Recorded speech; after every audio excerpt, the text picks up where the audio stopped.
Welcome to When Gen X Ruled the Multiplex, in which I examine the films that played some part in the development of those of us who were born between 1965 and 1980. Top Gun, the top-grossing film of 1986, was directed by Tony Scott, younger brother of Ridley Scott, director of Blade Runner and Alien. Prior to Top Gun, Tony Scott was best known for directing the stylish vampire film The Hunger, which starred David Bowie, Susan Sarandon, and Catherine Deneuve. Following the success of Top Gun, he went on to direct Days of Thunder, The Last Boy Scout, True Romance, and many more before his death in 2012. Top Gun's screenplay was written by Jim Cash and Jack Epps Jr., the screenwriting team responsible for Dick Tracy, The Secret of My Success, and Turner and Hooch. Also earning a script credit is journalist Ehud Yoneh, who wrote an article for California Magazine in 1983 about the flashy lives of young hotshot pilots at the Miramar Naval Air Station, which became the basis of Top Gun. The film opens on a U.S. aircraft carrier somewhere on the Indian Ocean, accompanied by the power chords of Harold Faltermeyer's Top Gun Anthem. 2 years prior, Faltermeyer had composed the chart-topping instrumental theme from Beverly Hills Cop, Axel F. While Faltermeyer composed the Top Gun score and wrote and produced a couple of songs for the soundtrack,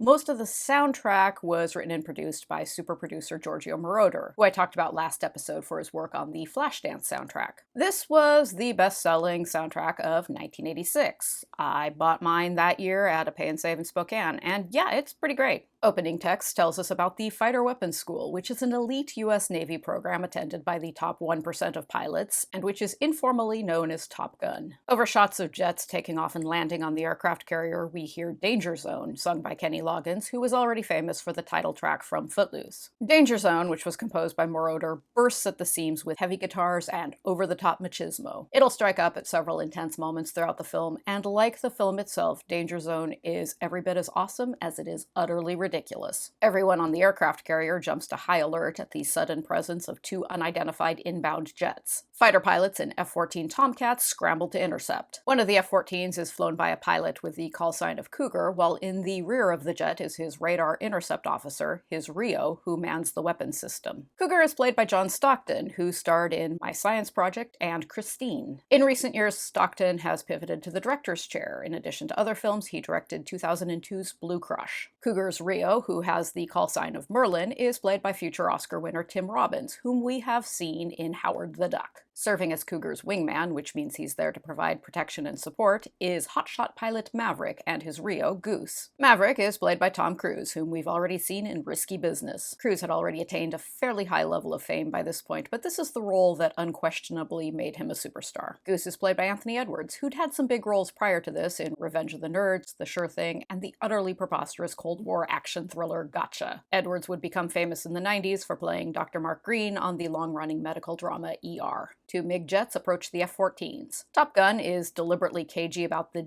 details of this conflict and of one that will occur at the climax of the film, and unless I've overlooked something, the aggressors are never explicitly identified as Soviets. However, we can infer that from the references to MiGs. A MiG is an aircraft manufactured by the Russian Aircraft Corporation, formerly known as the Mikoyan and Gurevich Design Bureau. Because there was no way in Hades a Hollywood production could get its hands on actual military jets from the USSR during the Cold War, those are not MiGs or Russian aircraft of any kind. Those are U.S. fighter jets painted black with a menacing red star detail. On the aircraft carrier, the commander of the air group, who answers to the call sign Stinger, orders Cougar and Maverick to engage the MiGs. Stinger is played by James Tolkan, whom we have seen browbeating Marty McFly in Back to the Future. Maverick is able to chase away one of the MiGs, but the other gets missile lock on Cougar's jet. Ultimately, Maverick resorts to some super flashy flying. He flips his jet upside down directly above the MiG and gives the Soviet pilot the bird. This brazen display of red-blooded American bravado scares away the MiG. Cougar's nerves are shattered by his brush with death. Despite being low on fuel, Maverick defies orders to land and guides Cougar to a safe landing.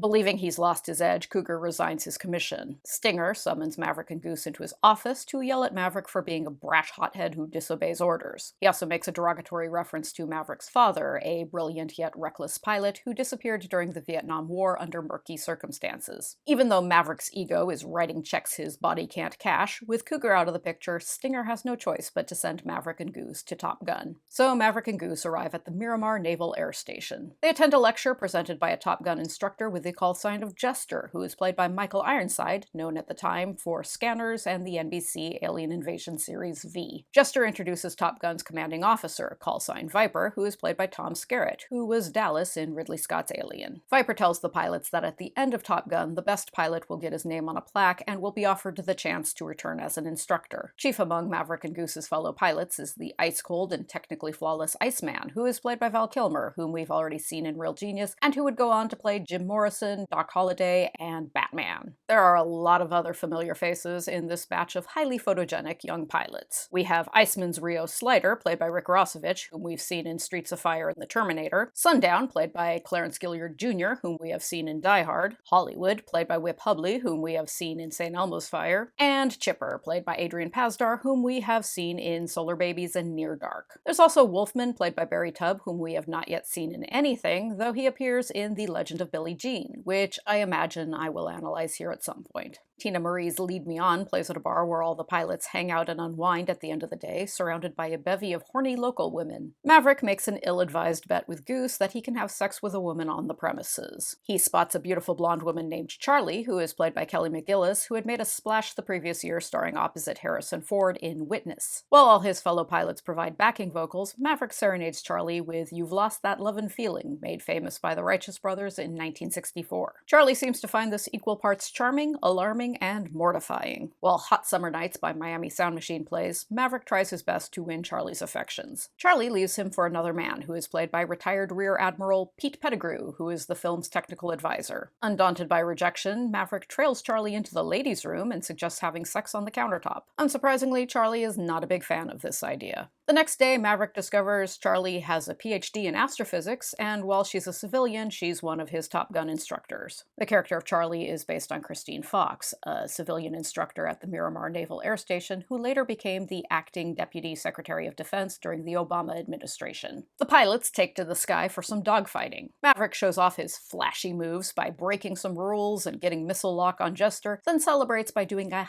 highly unauthorized flyby of the flight tower. Iceman and Maverick clash in the locker room. Iceman thinks Maverick is a dangerous hothead, and then Viper and Jester call Maverick and Goose on the carpet for their rule-breaking behavior. Later, Goose and Maverick have a heart-to-heart in which Goose very sweetly asks Maverick to stop screwing things up for him, and Maverick promises not to let him down. Spoiler alert, Maverick will not stop screwing things up for Goose. Maverick and Charlie flirt during class. Even though she has a firm and very sensible policy of not dating her students, she invites him over for dinner. And then we come to the single greatest sequence in Top Gun. While the Kenny Loggins song Playing with the Boys blasts, Maverick, Goose, Iceman, and Slider engage in a shirtless and greased-down volleyball match. It is real and it is spectacular. Maverick is late for his date with Charlie, which ends up being kind of awkward. Goose's adorable wife Carol comes for a visit, bringing along their toddler son. Carol is played by Meg Ryan, known at the time for the soap opera as The World Turns, well before her sparkling performances in When Harry Met Sally, Sleepless in Seattle, and You've Got Mail turned her into America's rom-com queen. In class, Charlie openly criticizes Maverick's piloting choices, which hurts his feelings. She tries to approach him afterwards, and he zooms off on his motorcycle. She chases him across town in her way cool vintage Porsche 365 Speedster. She admits she was hard on him in class because she didn't want anyone to realize she's in love with him. They kiss, and then they tumble into bed together in a sequence scored to Take My Breath Away, which was written by Giorgio Moroder and sung by the new wave group Berlin, and which won an Oscar for Best Original Song. Maverick and Iceman, who have emerged as the two clear contenders for the top spot in their class, battle for dominance during a dogfight. Maverick gets caught in Iceman's jet wash and loses control. His jet goes into a tailspin and crashes in the ocean, but while Maverick parachutes to safety, Goose hits his head on the canopy while ejecting and dies.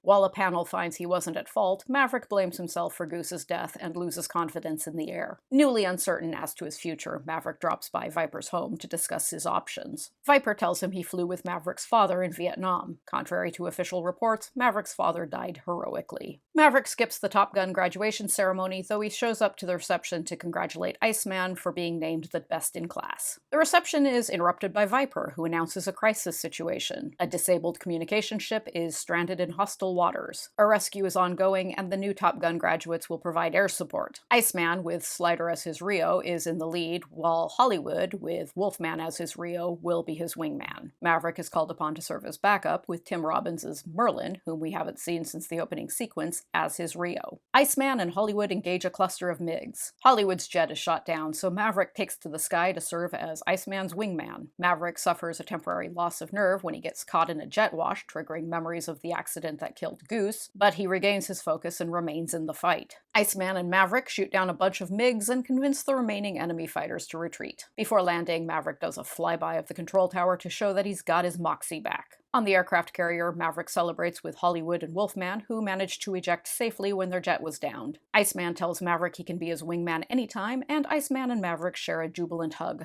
Faced with his choice of duties, Maverick tells Stinger he wants to be an instructor at Top Gun. Back in Miramar, You've Lost That Loving Feeling comes on the jukebox in a bar, and Maverick reunites with Charlie. Mighty Wings by Cheap Trick strikes up during the end credits, a song that's so good I sat through the credits all the way to the Paramount logo at the very end while I was rewatching Top Gun for this analysis, because I wanted to hear it all the way through. The success of Top Gun opened the doors to a flood of films about hotshot pilots, like Flight of the Intruder and Pearl Harbor and Behind Enemy Lines. It also brought us one surprisingly hilarious Top Gun parody, the 1991 comedy Hot Shots. It also opened the doors to a flood of films in which Tom Cruise plays a reckless daredevil, like Days of Thunder, Cocktail, A Few Good Men, and every single Mission Impossible film. It sparked a fashion craze in the pairing of aviator sunglasses with leather bomber jackets. And finally, after 35 years, it has spawned a long-awaited sequel. Top Gun Maverick is due to be released later this year, in which Tom Cruise and Val Kilmer will return as Maverick and Iceman. Top Gun is loaded with breathtaking aerial sequences, giving viewers an up-close and personal perspective of dazzling maneuvers by military aircraft. The production paid the U.S. Department of Defense $1.8 million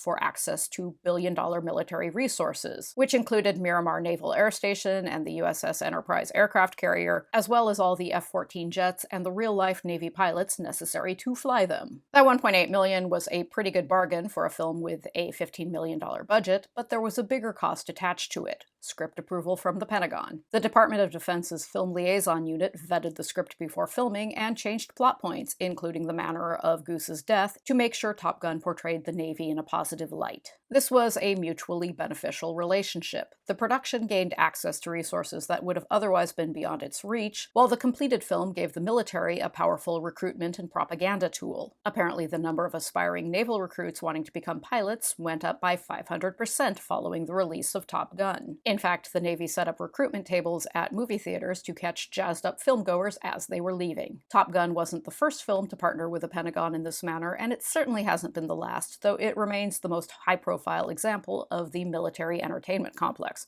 which is the term for that symbiotic relationship between the military and the entertainment industry. It's a partnership that has worked out well for Hollywood and the military, though it has created an imbalance. There are fewer studio films being made that are critical of the military, and more films being made that glamorize the military. And gosh golly, Top Gun certainly does make the Navy look glamorous. This is a deeply sexy and appealing film, jam-packed with attractive young stars who wander around shirtless and slathered in body oil. The pilots fly fast jets and drive fast motorcycles and lead dangerous, cool, reckless lives. I'm not a fan of describing things as guilty pleasures because I love a ton of crap, and I feel absolutely no guilt about that.